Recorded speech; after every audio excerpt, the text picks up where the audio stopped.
Dos Só 10, para essa os pergunta, eu 5 preciso mais de 2 5 minutos só para responder essa pergunta, que ela é bem profunda. Mas vamos lá. Eu lhe agradeço. O senhor tem 10 minutos com a tolerância de 5 mais alguns para complementar, para a gente fechar e depois abrir para os parlamentares, abrir para a sociedade que está aqui.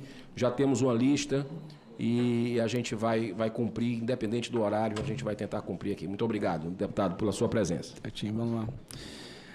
Boa tarde a todos. É um privilégio muito grande poder estar aqui hoje falando com vocês. Eu sei que aqui nós estamos entre pessoas que lutam pelo Brasil, patriotas verdadeiros, guerreiros que buscam a democracia e que entendem o risco que o país vive agora. Quero agradecer ao senador Girão por ter tomado frente nessa articulação dessa comissão, onde você possa dar voz a pessoas comuns, vítimas do que está acontecendo hoje. Inclusive, eu quero até corrigir o que está aqui no meu descritivo, né? Gustavo Gaia, deputado federal. Eu ainda não sou deputado federal, existe o título deputado federal eleito, que não significa nada. Hoje eu estou aqui como Gustavo Gaia, cidadão. Eu sou um cidadão e tenho muito orgulho de ser um cidadão desse país maravilhoso. Mais uma vez, obrigado, senador, por estar organizando esse evento. Respondendo rapidamente a sua pergunta. O jornalismo profissional no Brasil, se não morreu, está em estado moribundo, ligado por aparelhos. O sistema de doutrinação que se apoderou das faculdades, não só de jornalismo, mas várias faculdades, principalmente nas áreas de humanas, não forma mais profissionais. Eles formam militantes, avatares ideológicos incapazes de ver a realidade como ela realmente é. E tem como única missão na vida empurrar diante goela abaixo do povo a sua ideologia, estando preparado até mesmo para destruir quaisquer pessoas que se posicionem como obstáculos, que é o que a gente vem testemunhando ao longo desses últimos anos. Qualquer um que se torne uma notoriedade ou que tenha um certo alcance nas redes sociais se torna um obstáculo para esse avanço ideológico propagado pela imprensa brasileira, essa pessoa deve ser destruída. Essa pessoa já não tem mais nome, ela se torna um bolsonarista, um golpista, um fascista, um nazista. O jornalismo do Brasil hoje segue exatamente a mesma cartilha de Joseph Goebbels na Alemanha nazista. Destrua a humanidade do seu adversário a tal ponto que quando ele for levado ao pelotão, ao paredão, com um bom fuzil, uma boa bala e um bom tiro na testa, como o reitor de uma universidade disse uma vez, as pessoas não se sintam compadecidas com aquilo que esteja acontecendo. É isso que eles estão fazendo hoje. Mas tem um segundo ponto também. Esse governo fechou a torneira da imprensa brasileira. Eles tiveram que voltar a trabalhar para buscar o seu sustento e eles já não sabem mais fazer isso. Então eles estão trabalhando para colocar no governo uma pessoa que vai liberar essa torneira da verba pública, que é nosso dinheiro, e jogar nos cofres dessas grandes empresas, dessas grandes corporações que desinformam o povo brasileiro. O problema é que eu vou contar uma história agora. Para terminar isso, eu quero contar uma historinha. Mas antes eu quero agradecer também o senhor Alexandre de Moraes. Sim, esse é o momento. Porque nós já estamos agora a 6 horas de comissão e até agora a live ainda não foi derrubada. Uma salva de palmas para Alexandre de Moraes. Até agora, a Polícia Federal ainda não invadiu esse evento, levando todos vocês presos. Agradeçam ao senhor Alexandre de Moraes. Hoje ele está se sentindo magnânimo. Não é não, Daniel Silveira? Eu acho que hoje ele está misericordioso. Ou talvez Gustavo, não acordou ainda. Gustavo, eu tô sabendo que ele vai mudar o nome de Brasília. Vai passar a ser Alexandria. Se prepare. Já colocaram, inclusive, no TSE o Xandaquistão, né? Eu quero, então, agradecer, senhor Alexandre de Moraes, mas isso não quer dizer que amanhã de manhã muitos que estão aqui hoje não vão acordar com a Polícia Federal nas suas casas ou com seus nomes em inquéritos. Querido senador, querido Sebastião Coelho, hoje o meu nível de admiração pelo senhor triplicou. Mas eu quero te falar, tome bastante cuidado. Você está se erguendo diante de um monstro, de um dragão, que a cada dia que passa mostra que seu apetite é insaciável. E como eu tenho um grande apreço pelo senhor, a todos que estão aqui hoje, tomem bastante cuidado. O fato de estarmos aqui hoje nos tornam alvos. Bárbara, bastante cuidado. Nós já temos, né, Bárbara? Vocês se tocaram que durante esse evento, a Bárbara, uma dona de casa, mãe de 2 filhos, que gosta de falar sobre política e se posicionar nas redes sociais, pediu para o Supremo Tribunal Federal para ter os mesmos direitos de um traficante? Vocês se deram conta disso? Ela pediu para ter os mesmos direitos de traficantes, de torturadores, de estupradores e de assassinos. Olha o pedido que nós testemunhamos hoje aqui nessa casa. Isso parece ser sensato para vocês, senhores e senhoras? Faz sentido um país que se diz democrático, uma pessoa pedir para implorar para ter os mesmos direitos dos piores criminosos da nossa nação? E que crime a Bárbara cometeu? Nossa querida Bárbara, do Te Atualizei, que a gente adora tanto, né? Está sempre dentro das nossas casas. Que grande crime ela cometeu? Ela pede informações, ela fala as coisas como elas realmente são, da forma que ela vê. E eu olho para o lado aqui, é de partir o coração, um jornalista numa cadeira de rodas, que foi preso em inquérito que ninguém sabe o que tem dentro. Em uma cadeira de rodas. Nós estamos adormecidos. A nossa capacidade de se indignar com as coisas está adormecida, porque é tanta paulada, é tanto atropelo dia após dia, que nós ficamos dormentes. Um deputado federal que foi preso.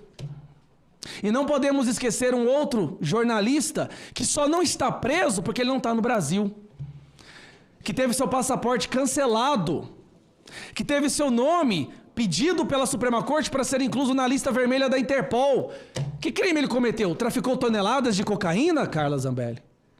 Puxou a arma para alguém? Atirou contra alguém? Não. Ele fez o jornalismo de uma maneira séria, sem se vender para uma ideologia. Ele se ergueu contra esse sistema. Senador, o senhor disse que eu gosto da comunicação, e é verdade, eu gosto da comunicação. Eu sou professor há 23 anos, e em sala de aula a gente aprende a comunicar de tal forma que a gente consiga alcançar as pessoas com mais eficiência. Às vezes você tem um grande conteúdo para passar em 60 minutos, então você aprende a ser o mais eficiente possível naquilo. E a gente escuta muito certos termos sendo usados, que a gente tem que esmiuçar ele para o povo brasileiro. Eu tenho certeza que todos aqui, que são pessoas esclarecidas, não precisam disso. Mas as centenas de milhares de pessoas que estão nos assistindo agora, talvez elas precisem. A gente escuta muito, incessantemente, os termos Estado de Direito e Estado de Exceção. Estado de Direito e Estado de Exceção. O que quer dizer isso realmente? Então eu peguei aqui duas definições simples, usadas em escolas, para alunos de 5ª e 6ª série, tá? Estado de Direito, Estado de Exceção. É quando os cidadãos ou instituições não podem depender da legislação para se defenderem. Espera aí que eu estou ficando velho, eu estou precisando de óculos agora. Para se defenderem. Entre alguns dos direitos que costumam ser suprimidos pelas autoridades nesses casos está restrição do direito de circulação à residência, direito de ir e vir, a gente teve isso na pandemia, toques de recolher, grampear comunicações telefônicas, ou, isso aqui é antigo, ou grupos de WhatsApp, redes sociais, qualquer forma de comunicação eletrônica. Limitar o direito à reunião e manifestação, efetuar prisões sem ordem judicial, sem direito à defesa. Isso é estado de exceção. Todo mundo entendeu, né? Então vamos ver agora o que é estado de direito, ou estado democrático de direito. É aquele em que o poder do Estado é limitado pelos direitos dos cidadãos. Sua finalidade é coibir abusos no aparato estatal para com os indivíduos. Os direitos fundamentais conferem autonomia e liberdade aos indivíduos nas suas atividades cotidianas e limitam o poder do Estado sobre elas. Outros vetores inibidores do poder estatal são a separação dos poderes no executivo, legislativo e judiciário, e a democracia política. Nesse modelo do Estado, a soberania popular é que dá legitimação para os legisladores criarem as leis. Agora, tendo dito essas duas definições simplórias de ginásio do que é Estado democrático de direito e Estado de exceção, eu pergunto a todos que estão aqui agora e todos que estão assistindo pelas redes sociais, enquanto elas não forem derrubadas pelo Moraes. Quem é que acha que nós vivemos em um Estado democrático de direito? Levanta a mão, por favor. Eu gostaria que constasse que nenhuma pessoa aqui levantou a mão. Quem aqui acredita que nós vivemos em um Estado de exceção? Levante a mão, por favor. Eu gostaria que constasse que todos que estão aqui hoje levantaram as mãos. Nós buscamos democracia. Nós somos os golpistas. Nós somos todos os adjetivos dos piores que eles sabem, que eles inventam, que eles podem conceber, porque nós queremos viver em democracia. Nós queremos que a Constituição seja respeitada. Eu tenho uma historinha para contar, senador. Porque já que é a última fala, o pessoal vai almoçar, tá todo mundo até com cara feia agora, não sei se é porque tá com fome ou porque vocês estão vivendo uma ditadura. É a ditadura, né? Era uma vez uma nação perfeita, pacífica. Não havia polarização, não havia intolerância política. Todos aparentemente pensavam da mesma forma. O arco-íris cruzava o céu azul todos os dias. Não havia brigas, não havia prisão por opinião. Não, era uma nação extremamente pacífica, perfeita. Só que aí um dia surgiu uma tal de internet. E essa internet começou a dar voz a algumas pessoas. E algumas pessoas que às vezes não concordavam com essa visão progressista pacífica que permeava o ideário coletivo. E nunca falavam nada porque achavam que era minoria. E sendo minoria, é melhor ficar calado, para não ser cancelado, não ser perseguido, não ter sua reputação destruída pelos verdadeiros divulgadores da verdade. Só que aí chega essa internet e começa a dar voz para esses invisíveis. E ela vai num comentário, no outro, dar a sua opinião, com medo, acanhada, pensando, nossa, eu devo ser uma aberração, eu não concordo com esse negócio todo que essa ideologia progressista está impondo. Mas eu vou me arriscar, eu vou colocar um comentário aqui. De repente, essas pessoas começaram a perceber que elas não eram minoria. Elas começaram a perceber que, pelo contrário, elas eram a esmagadora maioria da população que discordava dessa ideologia que era imposta como a única e verdadeira, soberana, iluminada. E essas pessoas foram além, começaram a criar os seus próprios perfis. Começaram a se posicionar, criar seu conteúdo, e aí vem o maior crime de todos. Começaram a dar as suas opiniões, começaram a formar grupos de comédia, começaram a criar os seus próprios jornais. E isso foi crescendo porque havia uma fome, havia uma sede de verdade, da informação verdadeira, sem um viés ideológico. E esse povo abalou essa estrutura de poder. Está gostando da historinha, senador? Essas pessoas, esses invisíveis que começaram a ter voz, eles abalaram essa estrutura de poder que dominava a opinião pública. Abalou aquela estrutura da rede Goebbels de televisão. Passaram a ser uma ameaça. Uma ameaça tão grande que eles, talvez pela primeira vez, numa eleição mais democrática da história, democrática no que eu digo, a vontade do povo foi lá e sobreviveu. Eles elegeram um candidato à presidência que era rejeitado por toda essa estrutura e todo esse sistema. Tentaram matá-lo, o candidato, com uma facada. Por milagre ele sobreviveu. Por milagre. Brasil é o país dos milagres. Mas eles se tornaram tamanha ameaça que não podem continuar. Não dá para continuar, voltar como era antes, com essas pessoas podendo dar a opinião delas, gente. Como assim viver em um país democrático, onde as pessoas podem dar as suas opiniões? Vamos criminalizar, vamos prender, fazer inquéritos ilegais. É isso que está acontecendo hoje. Isso é o estado de exceção que o Brasil virou. Eu estou aqui falando isso sabendo que amanhã eu corro o risco de ter minha liberdade cerceada. A Carla Zambelli, depois da fala dela, olha o absurdo. Depois da fala dela, a gente saiu para conversar um pouco. Olha o que ela falou para mim.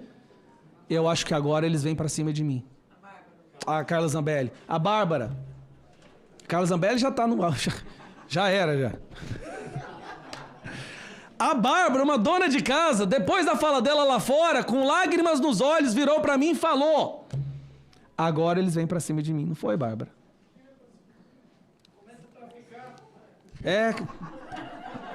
Mas vamos lá. Eu não vim aqui falar para os senhores que houve fraude nas eleições, tá? Não vou falar isso. Eu não teria essa audácia, senador, de falar uma coisa dessa. Eu venho aqui para falar que simplesmente não houve eleição. Houve uma nomeação para ocupar o cargo de presidência da República. Há uma diferença entre eleição e nomeação. O Supremo Tribunal, alguns membros da nossa Suprema Corte, nomearam, eu vou ler isso aqui, os ministros da Suprema Corte, com apoio da imprensa, Pegaram o maior corrupto, chefe do maior esquema de corrupção, com ligação com facções criminosas, ligado ao tráfico de drogas nacional e internacional, apoiador de ditaduras e financiador de ditaduras, também apoiado por ditaduras, ligado ao tráfico de drogas nacional e ditaduras, algumas das quais ele financia, apoiado por grupos terroristas como Hamas, condenado em 3 instâncias, o descondenaram e o nomearam para a presidência da República. O poder não se conquista, se toma, né, senador? Perdeu, mané. Mas era necessário dar ares de democracia para o que ia acontecer. Era necessário. Afinal de contas, agora, um grupo muito grande de pessoas tinha voz. Um grupo muito grande de pessoas estava esclarecida. Milhões de pessoas haviam saído daquele calabouço ideológico. Então era necessário dar ares de democracia para essa nomeação. Para o povo ficar quietinho. E para que aquelas pessoas que verbalizassem contra fossem destruídas. E aí aconteceu de 2 formas. Primeiro, a imprensa. A maior parte da imprensa brasileira agiu como agência de marketing do condenado. Demonizou os adversários, legitimizando a perseguição judiciária sobre eles. E maquiou os atos inconstitucionais da nossa Suprema Corte como se fossem necessários para a manutenção da democracia e do, repetindo, Estado Democrático de Direito. Do outro lado, nós tivemos vamos lá falar agora do que aconteceu, como que foi que a nomeação procedeu, tá? O Supremo Tribunal, as Supremas Cortes, eles interferiram no Congresso Nacional quando eles foram lá naquele fatídico dia e impediram, por interferência, intimidando os presidentes dos partidos a alterarem a comissão da qual seria votado o voto impresso. Que se tivesse sido passado, o senador sabe, nada disso estaria acontecendo, né, senador? Eles interferiram diretamente. E ao fazer isso, eu quero que algo fique bem claro aqui.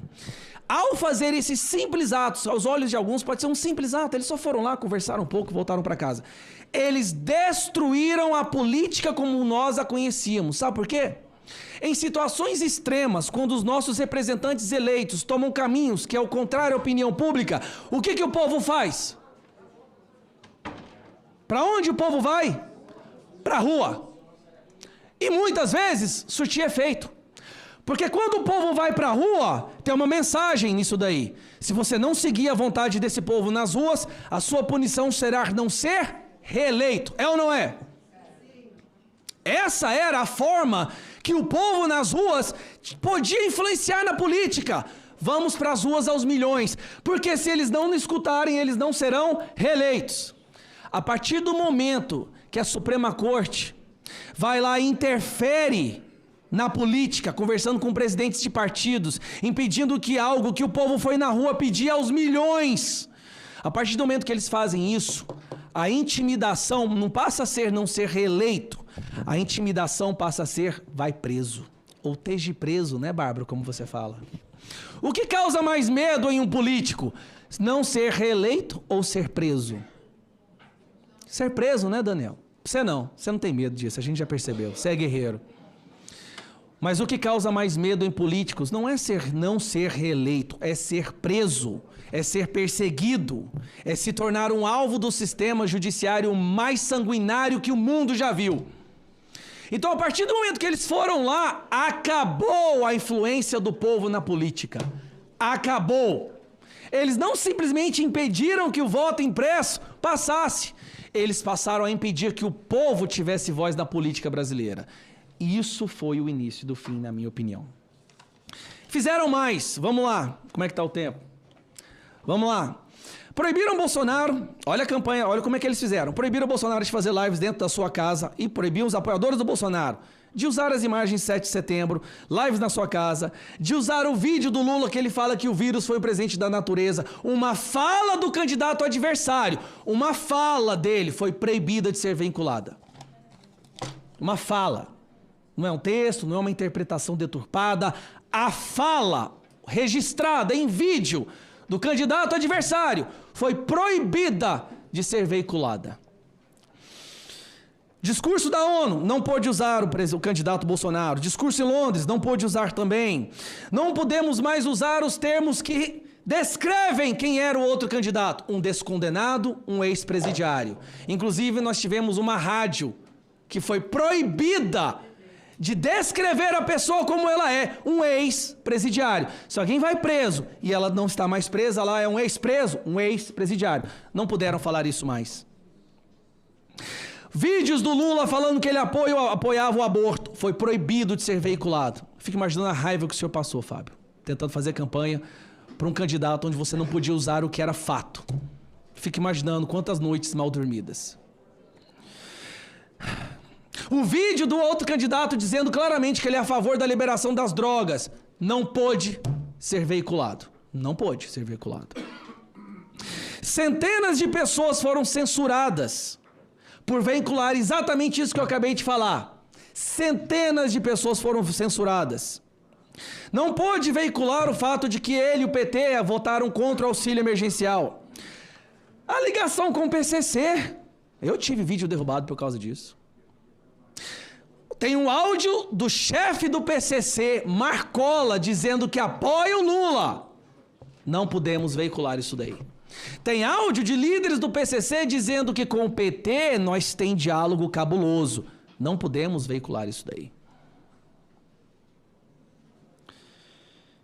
Apoio à censura. Não podemos dizer que ele apoiava a censura.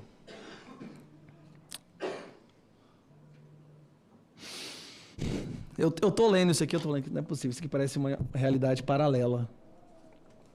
Mas aí vem o pior golpe de todos, tá? A criação da maior abominação da história democrática. Eles criaram uma tal da Polícia da Verdade, de ofício. Juntaram um grupo de pessoas, no qual o comandante dessa polícia seria o Alexandre de Moraes, e toda e qualquer mensagem que eles não gostassem seria imediatamente derrubada numa conversa direta com os provedores das redes sociais, sem você ter acesso ao que foi que você disse que foi derrubado, onde foi que você errou. Ou seja, nem mesmo para você poder aprender essa nova constituição do Xandaquistão, você tem direito, porque você não sabe onde você errou, você é simplesmente censurado. Como que você pode melhorar como cidadão? Porque se uma lei nova é criada, e algo que eu costumava fazer passa a ser crime, eu, como cidadão que obedeço à lei, vou querer saber qual é essa lei para não poder incorrer em um crime. Mas nem isso nós tivemos direito, senador. A gente não sabe por que nossas redes estão sendo derrubadas.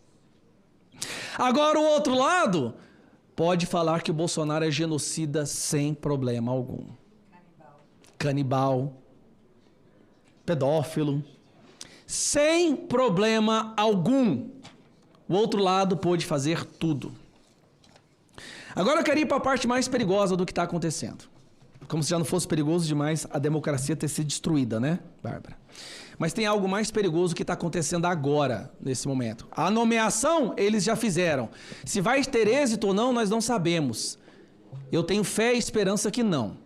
Pelos meus filhos, pelos nossos filhos, eu tenho fé e esperança que não. A parte mais perigosa que está acontecendo agora nessa democracia de vitrine, que é uma democracia de vitrine, isso que existe no Brasil, é o seguinte: as pessoas que ainda se atrevem a manter com as suas opiniões, os seus valores, os seus princípios, as pessoas que ainda se atrevem a ir para a porta de quartéis, pedir democracia, que fique bem claro isso. Essas pessoas que estão nas ruas não querem ditadura militar, elas não querem ditadura, ponto. Elas estão lá porque é a única instância na qual elas têm esperança. A última instância às quais ela tem esperança estão lá na caserna. São aquelas pessoas, e não é porque elas são forças armadas, é porque é uma instituição notoriamente honrada, corajosa e patriota. Nenhuma delas querem ditadura. Aquilo é um desespero por pessoas que querem viver em uma democracia, que querem suas liberdades sejam respeitadas, que quer que a Constituição seja respeitada. E aí vem a pergunta, o que fazer quando as instituições que deveriam proteger as liberdades e os direitos são as primeiras a atacá-las? O que fazer quando a imprensa e a Suprema Corte, criada para essa função, são as primeiras a destruir os nossos direitos e liberdades? A quem nós podemos recorrer? Ao Papai Noel? São Judas, São Longuinho, dá 3 pulinhos. A quem eles esperam que nós vamos recorrer? Só sobrou as Forças Armadas. E o clamor do povo é, por favor, nós queremos que os nossos filhos vivam numa democracia. Por favor, nós queremos que os nossos netos não sejam presos pelas suas opiniões. Porque eles, os generais, os coronéis, têm netos também. Têm filhos. O que nós estamos vendo agora, quando eu falo que pode piorar e está piorando, é que eles estão demonizando quem pensa diferente, exatamente como Joseph Goebbels fez na Alemanha nazista. Demonizando a tal ponto que quando a imprensa, ou o outro lado, vê um de nós ensanguentado no chão, eles não sentem pena, porque eles já não veem mais um ser humano ali. Exatamente como aconteceu nos anos 30 na Alemanha. Eles não sentem pena, mas quando alguém grita pro Gilberto Gil, cadê a Lei Rouanet? A Lei Rouanet, isso é um ataque antidemocrático, absurdo, inadmissível, esses fascistas têm que ser presos. Mas quando uma menina é executada a tiros na cabeça porque ela estava distribuindo panfleto do Bolsonaro, não ganha uma linha no jornal. Quando uma criança de 12 anos vai parar na UTI de um hospital porque levou uma pedrada na cabeça, porque ela estava com a camiseta do Brasil, alguém viu isso na imprensa? Paulo, saiu no Jornal Nacional? Eu também não vi.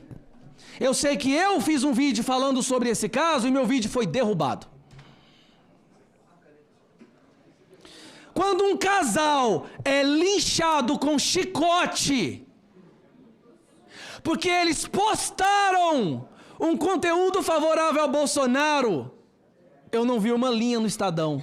Você viu, Evandro? Eu não vi uma linha na Folha de São Paulo. Alguém aqui viu? Eu não vi nada. Mas vocês viram esses vídeos, não viram? Aquilo é de partir o coração. Um casal sendo linchado com chicote porque postou um conteúdo favorável ao Bolsonaro, senador. Quando a filha do presidente é chamada de puta, nada. Quando eles invadem as igrejas, pior do que nada, eles defendem essa invasão como liberdade de expressão. Preste atenção. Invadir igrejas, no meio de uma missa, xingar as pessoas ali dentro de racistas, é liberdade de expressão. Inclusive, porcaria. Inclusive, o próprio vereador que fez isso foi restituído como vereador pelo Supremo Tribunal Federal. Agora, se você pedir transparência, Polícia Federal na sua casa. Invasão de fazendas voltaram a acontecer. Mas foi criado um conselho, tá, gente, pela democracia, um conselho que vai ponderar sobre a restituição de terra, integração de terra, porque não vai ser assim, invadiu, já não é assim. Compensação, humanização. E aí nós vimos também a festa nos presídios, gente. A festa nos presídios. E a festa nas facções criminosas. Traficantes dando tiro para cima com o resultado dessa nomeação. Eu não vou usar o termo eleição mais, eu vou usar nomeação. As pessoas que estão de frente aos quartéis, elas não estão ali pedindo ditadura, elas querem sobreviver o que vai vir por aí. Você quer sobreviver o que vem por aí? Você acha que do jeito que as coisas estão indo, nós sobreviveremos? Porque o que eu estou desenhando para vocês, o que está sendo desenhado para vocês é que em breve, senador, há algum tempo, quando o senhor quiser marcar mais um evento como esse, todos sairão daqui algemados. E a imprensa vai falar que é bom para a democracia. Estou terminando. Vai falar que é bom para a democracia. Algemados, e daqui uns dias, eu não estou exagerando, se as coisas continuarem aí como estão, e se algo não for feito agora, um dia voltará a existir no Brasil o paredão, o bom tiro na testa, o bom fuzil, uma boa cova, uma boa pá, pela democracia. Agora eles estão trabalhando para mudar a regra do impeachment, né? Olha que engraçado, pessoal. O Lewandowski está tentando colocar um dispositivo nessa nova leitura de como se deve proceder o impeachment, na qual ministros da Suprema Corte não possam sofrer o impeachment por terem interpretado de forma errada a Constituição. A função deles é interpretar a Constituição. É a obrigação máxima. Mas agora, se eles fizerem, por acaso, eu cometi um erro aqui, prendi 1000 pessoas. Acabei com a democracia. Não posso sofrer nenhuma penalização. Não posso sofrer nenhuma penalização. Sabe por que nós estamos aqui hoje? Não é só pelas nossas liberdades. A liberdade não é nossa. A liberdade, nós temos o usufruto dessa. A nossa obrigação é manter essas liberdades para as próximas gerações. E o que nós estamos vendo é que se nós não começarmos a agir agora, nós fracassaremos na nossa maior missão enquanto adultos. Entregar um mundo melhor para os nossos filhos. Nossa maior missão enquanto adultos. A nossa briga aqui já não é mais democracia, não é mais nação, não é mais eleição. A nossa briga agora é que mundo a gente vai deixar para os nossos filhos. E o mundo que está sendo desenhado, eu acabei de descrever para vocês. Por isso eu quero dar parabéns e dizer para essas pessoas que elas têm a minha admiração. Essas pessoas que estão há 30 dias nas portas dos quartéis. Palmas para essas pessoas.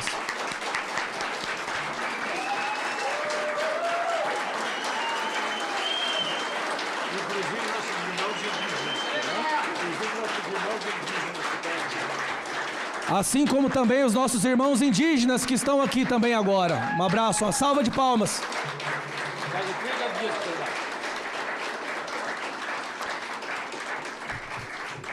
Ao ver essa mobilização, eu não tenho medo que a democracia seja destruída. Na verdade, reforça a minha esperança de que a democracia vai sobreviver. Muito obrigado a todos, pessoal. Muitíssimo obrigado. Cidadão Gustavo Gayer, goiano, pela sua fala enfática que toca a alma das pessoas de boa vontade.